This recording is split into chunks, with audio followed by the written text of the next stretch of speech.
Hello everybody, my name is Stephen Howson. This is Full Time Devils. This is the transfer review, the show that comes out every single Monday where I'll be here outside Old Trafford obliterating the transfer rumours, and we're going to have bullshit bingo back as well. I'll talk about more of that at the end. So here's the situation with Milinkovic-Savic. There's been reports that he's coming to United. There's been reports that United don't fancy paying the rumoured 100 million that they're looking for. And then the Sun have come in and they've written an article which is it's straight down the line of what the Sun kind of do, to be honest. It's trash, it's garbage. There's one line in this entire article which is quoting Radio 6, which is Radio 6 in Italy, which is probably the equivalent of TalkSport. And I don't mean to besmirch their good reputation, but it's probably about as credible as TalkSport. And they say they believe that he wants to come to United. That's it. That's the whole basis of this single article that the Sun are putting out there, is that one random radio station is saying, oh, they believe he wants to come to United. Cheers for that, lads. I do think Milinkovic-Savic wants to come to United, and I do think it's a player United really want. I do think that transfer value and that transfer valuation that he's got might play into a little bit of difficulties for us. I might expect us to try and squeeze them down a bit. Maybe you'll see stories that United are going for other midfielders to try and get that price down. Remains to be seen. I do think he's one that's definitely on United's radar. Not based on this article, based on everything else. I'm giving it a 7 out of 10. Bale, fresh off scoring one of the greatest Champions League goals the world has ever seen, apart from Ole Gunnar Solskjaer's 1-yard tap-in, which was clearly better. Gareth Bale then goes to talk in his post-match interview and says, I need to talk to my agent, I'm not really happy with not playing all these games. And every single journalist has just gone, yes. And a Metro hired 17 staff. Unbelievable, Jeff. Now, isn't it a coincidence that everybody's leading with Gareth Bale to United? Gareth Bale will spearhead Manchester United. Come on, lads. Make it a little bit transparent at least. The whole article here that I've just read in the Mirror is on the basis of what Gareth Bale said in the interview. They've done no additional research. They've got no additional sources. They're just going, Bale said that. There's United, that's an easy win. And yeah, I guess it is an easy win because Bale to United makes a hell of a lot of sense. He's a player that I think has always wanted to play in the red of Manchester United at some point in his career. I don't think he'll stay in Spain forever, but it doesn't mean it's going to happen this summer. Now, if it does happen, everyone will be like, meh, told you. But on the basis of what was said, that's my problem with it, is it's just that they've took what he said in that interview and gone, sweet, let's link him to United because that means loads of clicks. I think Jose Mourinho would rip his arm off at the opportunity to sign him, but that doesn't mean that we're signing him. On the basis of that article and where it looks at the moment in the summer, it's got to be a 3 out of 10 at best. Speaking of the Champions League final, and someone couldn't outdo someone on the pitch, so they decided that in their post-match interview they would also start dropping absolute lines as well. Cristiano Ronaldo decided that he is also going to start dropping bombs in his post-match interview. Now, coming out and saying stuff like, it's been great playing for Real Madrid. Come on, son. You know exactly what's going on. Flirting again. I mean, Cristiano Ronaldo is not going to go and play in France. He's not going to go and play in the MLS. Not yet. He's not going to go and play in China. Which leaves open the door for what? Pretty much just United, isn't it? Let's be honest with ourselves. So instantly the papers, again, was just like, happy days, lads. This shit writes itself. So here's where this talk is coming from. This is in the Express and they are quoting Dario Gol. Now, if you're unsure about the sort of reliability that we're talking about here, if you've seen it on a toilet wall in a pub, it's about that reliable, right? That's what we're talking about here with Dario Gol and the Express. And they're saying Cristiano Ronaldo already has an agreement in place to rejoin Manchester United, but he just needs a sign off from Real Madrid. You can't just make an agreement with a player before speaking to the club first. It doesn't work like that. That's not how transfers work. I expect Manchester United to be getting sanctioned from FIFA if that is the case. Now, yes, Cristiano Ronaldo, in my opinion, is probably angling for some sort of a better deal, which I believe he turned down some sort of extension in January. Maybe he was hoping that he would pick up another Champions League, potentially be looking at getting another Ballon d'Or, and then go and negotiate, because that's what Ronaldo likes to do. I don't think he's coming back to United. I don't think Manchester United are set up to have someone like Ronaldo in the side, and if he came available, I would absolutely want to take him. But the direction Jose Mourinho is taking Manchester United, Lukaku is quite clearly the focal point of the team, and I don't know how Ronaldo and Lukaku would work. That's not to say Ed Woodward wouldn't have better ideas and he'd be like, guess what, we're signing him if he became available. I just can't see it. This has happened every single summer since 2009, and I am bored of it. Cristiano Ronaldo, if you want to come to United, say so, 0 out of 10. And well done on winning the Champions League. Now, a young man that's on everybody's lips, and it's a young man that has just gained promotion to the Premier League. Congratulations for Fulham on achieving that. It was an excellent achievement, and keeping John Terry in the Championship. Happy days. Now, Ryan Sessegnon is a name that I thought should have gone to the World Cup with England. I think he's good enough. Whether that's as a fullback or as a left winger, where he's played a little bit more of this season, I think there's a young man there with a massive, massive future, and there's been some links with Manchester United. Now, the Evening Standard are reporting that after the game, his manager, Jakonovic, has come out and said that he thinks he's going to stay with Fulham and help them in the Premier League next season. That might not be the worst idea in the world, to see what he can do in the Premier League before someone jumps for him. But if he has another season like he had last season, or even close to what he had last season in the Championship, then the value for that kid is going to go just astronomical. For starters, he's English. For two, he's mint. I can understand why Fulham would want to keep him, and do you know what? I actually think it's probably the best thing for the player as well. Because if he goes to Spurs, he's likely to be second choice. If he comes to United, is he going to get a start under Jose Mourinho? It's unlikely, to be honest, isn't it? You go to Chelsea, you'll have a new manager in 6 months, so like that leaves all sorts of question marks, doesn't it? I reckon the best thing he could do would be to stay at Fulham, develop, prove himself in the Premier League, and then get an absolutely massive move in 12 months' time, because the kid is guaranteed to light it up. Now, do I think he's coming based off the back of this article staying? I think we want him, but it takes two to tango. I give it a 4 out of 10 at the moment that he's coming to United. There's a Brazilian on the list, and his name is Alexandro, and that is a player that Manchester United, well, there's more than one Brazilian actually. But anyway, we're talking about this one. Alexandro is a name that has been linked with Manchester United for several months now. Now, Gazzetta dello Sport are being quoted by Tribal Football. I have no idea on the credibility of Tribal Football. I assume they're in the sort of 90 minutes mix. Let me know in the comments if you know any different. But Gazzetta dello Sport is a very credible source coming out of Italy. And they're saying that Manchester United have opened talks with Juventus about signing the fullback.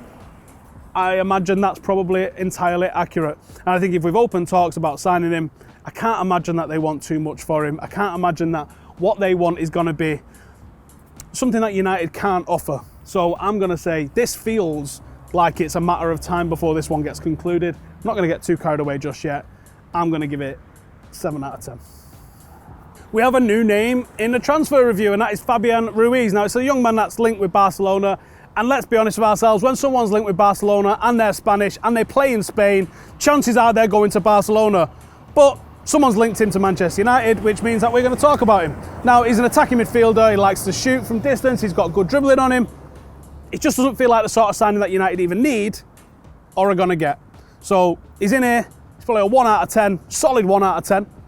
He's probably going to go Barcelona and become a superstar. Right then, so United are linked with the other Brazilian that we were talking about, and that is Fred. Now, when you see a headline that says this, Manchester United target flies in ahead of transfer, you go, oh, it's just warmed up. That's quite a bold statement. Flies in ahead of transfer. It leans on something, doesn't it? It sort of suggests things that's happening. Listen, I don't know which clown wrote this at the Manchester Evening News. Like we said, used to be one of the most respected newspapers in Britain, certainly the go-to for Manchester United news. Now, like I said, it is less than the toilet wall in terms of credibility. And they are saying, this guy's flying in, and you go, oh my God, let's have a read of this. They've got a friendly against Croatia this weekend. That's why he's flying in. The whole squad's flying in. We're signing them all. Neymar, everybody. We're going to sign them all, aren't we? No, MEN. He's flying in because he's got a friendly. Sort your lives out. No, it does seem like Freddie's very likely. I'm probably going to give him a solid 7 out of 10 that he ends up at Manchester United based on the transfer news that's out there so far. Sounds like Craig Norwood started following Fred on Instagram. I mean, that's almost like a transfer being announced, isn't it? The track record Norwood's got lately. Let's wait and see. Anderson Talisca is a name that has been linked with Manchester United a hell of a lot. Now, he himself is quoted as saying that he thinks he's going to Roma, but he doesn't know what's going on. And there's a bit of an update that's come out of Calcio Mercato, and no one seems to have any idea what's going on. United are constantly linked to him, but the player himself, when someone comes out and says, I think I'm going to Roma, like, does that not give you any sort of indicator that that's probably what's going to happen? I think, personally, his agent is just going, let me just get that price up a little bit. Do you want an extra? Get me to buy you a car? How about a house with a pool? Yeah, let's say United are interested. There's how it went down. 1 out of 10. Every now and then you get in an article where you go, no, that's not happening. Today's the day that you get that article. Joe Hart to Manchester United. No, even the Sun, actually saw this on the BBC as well, but even the Sun are not even going to pretend that he's coming in and going to play ahead of David De Gea. They say he's going to be back up. I'll go one further and say he would be the 4th choice goalkeeper at Manchester United if we're only including goalkeepers over the age of 21. Joe Hart to Manchester. What would he do at United? Honestly, have we got a barbershop? Is he going to be washing people's hair? I see no truth, no basis, and no desire from Manchester United to take this. If I could give it less than 0, I would give it less than 0. But right now, it gets a very nice, dandruff-free 0 out of 10. Willian. Now that's a bit of an underwhelming name for a lot of Reds because you look at the potential of Marshall either going one way or leaving and this guy coming in to offer balance to the other side. I understand the predicament. Yes, you want the best players, but ultimately this is a team game. And my personal view is that I think Willian would offer a lot of balance on that right-hand side. I think we're far too left-centric. I think Sanchez could have been tried there more than he has been. But if we do sign someone like Willian, and it is at the detriment of Anthony Marshall, I know Marshall FC is going to lose their minds. Now, this article that we're talking about right now is quoting a Sky journalist whose reasoning for a transfer happening is because we signed Matic last season. Yeah, we did sign Matic last season. Doesn't mean that we're going to do that every single season. That's crazy reasoning. I do think we might sign Willian. I do think he's probably one of the more likely, if admittedly underwhelming names that's on this list. Such is life. We can't all sign superstars every single week. Doesn't usually work like that. Willian at United, 7 out of 10, but not based on this journalist's reasoning because that's kind of mad, really. Signed Lukaku last year. We signed Michael Keane this year. Or Rooney. That was the ins. This is the outs, and we have got an absolutely massive pile of outs to wade ourselves through. So let's get stuck into it. The first one, the biggest one that we are going to be talking about is, of course, Paul Pogba. Now, he's quoted in the Express, who are quoting Tutto Sport, which I have no idea on the credibility of, and they're saying Mino Raiola has been told by Paul Pogba, I don't know how they got wind of it, but supposedly this is what they're saying, that he wants to return to Juventus. Juventus don't strike me as the kind of cats that could afford Paul Pogba, to be brutally honest with you. I'm not sure Paul Pogba isn't leaving. Because I think in this restructuring that Jose Mourinho's doing, there's a lot of players that are in his sort of position or in his role within the team, if not the exact same position that we're being linked to. Cheaper alternatives, obviously. And I just wonder, is this Jose Mourinho's way to gain whatever power he's got in the dressing room? There was obviously a falling out last year. That's kind of been covered up a little bit. Now, are they completely back on good terms? Or has Jose gone, I'm not arsed, I'll just sell you in the summer, get loads of dough in for you and rebuild my team on the money that comes in? Because, let's be honest with ourselves, Manchester United have shed out a right load of cash in recent years, and financial fair play, unfortunately, does apply to us as well.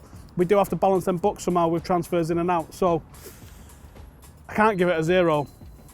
I don't really think it's worth a 1, so let's say 2 out of 10. Tony Marshall, that is a player that I honestly think he's going to be leaving Old Trafford this summer. I think we've got too many players that play in his position. I think he wants game time, and I don't think Jose Mourinho's completely in love with him, if I'm being honest, unlike half of the Stretford end. He's quoted in the Star and many other papers as well, saying he's about to have contract talks. I wonder if those contract talks are contract talks with another club, and it's going to be how much they're going to pay him to move on. This is an out, isn't it? I'm going to say 7 out of 10, Tony Marshall's not a United player by the end of the window. Andreas Pereira. Now, you could be forgiven for thinking that this player is no longer a United player because he's been in Spain for the last 2 years with a bit of a mixed reception. First season, fantastic. This season, not so much. When you tie this into the earlier clip about the kid at Betis, that Ruiz, that Barcelona are tracking, and you see this is in the Mirror's Football Spy, that Betis are looking at someone like Andreas Pereira. Well, actually, Andreas Pereira would be an excellent replacement if this kid is going to be leaving, and as I said, probably to Barcelona and not Manchester United. I think you've got to take this one seriously. He's been in Spain for a couple of years. It sounds like there was some sort of falling out with Jose Mourinho. They didn't quite meet expectations. I think Jose might have wanted him to stay and he didn't want to stay, and you know what Jose's like, he definitely holds a grudge. It might be the best thing for Andreas to go to Spain with a permanent deal, and I think this makes a lot of sense. So I'm going to say, I'll give this one a 7 out of 10. Marouane Fellaini, I think he's played his last game for Manchester United. We saw the contract talks where he wanted like 150k, was it, or more, and United had offered not 150k or whatever it was that we'd offered, so around about the 100 mark, which is kind of crazy anyway when you think this is at most a backup player, at most a plan B. He was never going to be in anyone's first choice. Now, we've seen similar sorts of reports come out from Italy with Milan last week, where they were saying Milan are really interested in taking him on, but they don't fancy his wages. There's a report today that's in L'Equipe, which is talking about Marseille now being interested in him, but it's the same old tagline. they don't fancy paying the wages that he's trying to offer. Now, if Fellaini's going round to people and saying, pay me 150k a week, I'm sorry, mate. You are a useful player. You did some good stuff at Everton, but you're not worth that kind of dough. I don't know what sort of level of footballer you think you are, but you are not in that 150k a week bracket. You're just not, mate. When you look around the world and some of the players that you can get in and what they can offer for that kind of cash, that's not you.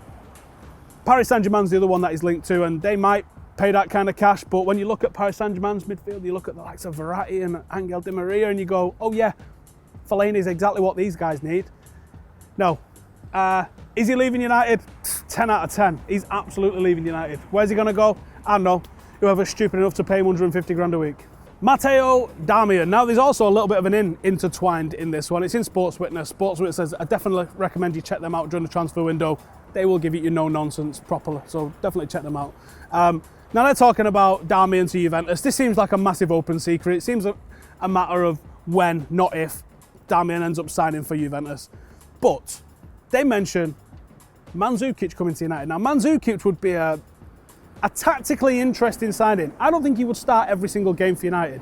But in those games where United need a target man, maybe someone that can offer something in the channels, think about what Benzema's been doing for Real Madrid very effectively and the way they use their system to move teams around. Mandzukic could do that for United. Is he going to score 25, 30 goals a season? No, not at all. But he might offer something, whereas like Lukaku's been having to cross to nobody because he's the best crosser. If someone else could hold it up and Lukaku could run in behind, that might be a really interesting evolution of Manchester United's play. Someone who can hold the ball up and then let others get in there that are better at doing the scoring, like a Sanchez or like a Lukaku. That could be a really, really dynamic forward three that United do. And let's be honest, the guy's huge, he's a unit. That's the sort of Mourinho signing that you could definitely see happening, isn't it? We're not talking about the in here, but I think it's very interesting. We're talking about Darmian to Juventus. I got to give it a 9 out of 10, man. Dean Henderson is the last one on the list. Unfortunate this weekend not to see him get promoted. He's been the best player for Shrewsbury, had an excellent time on loan, but his contract's up this summer and he's almost certain to move on. He might be another one that's ahead of Joe Hart, to be honest with you, to be completely honest with you. He's had an excellent season on loan at Shrewsbury, but his time is up. There's talk of £1 million move to Bristol. I don't know why it's £1 million. Probably the compensation due because he is out of contract. I guess that's how it's going to go down. Thanks for your time, Dean Henderson, and good luck with your future club. 10 out of 10 he'll be leaving. It's absolutely nailed on. And that's it for the out. So we are doing what we always do, and it's my favourite game of the summer, and it is bullshit bingo. So if you want to get involved, make up your own transfer rumours on Twitter, on socials, with a hashtag BSBingo, and then tweet it to us and give us your maddest rumours, like Neymar signing for Shrewsbury on loan, that kind of stuff. We're going for those. Hashtag BS Bingo, get it in the mix, we'll bang them on the screen and we'll see which ones actually come up or make it in the Metro as a headline. That is it for this week. If you want more regular transfer news, then we're going to be looking at tomorrow's transfers at 11. Make sure to join us for that. It's live and interactive, so you guys can get in the comments and ask all the questions that you want as well. And if you don't fancy that, every single Monday I'll be here hitting the transfer rumours over a head with a bat. Thanks for watching. See you in a bit.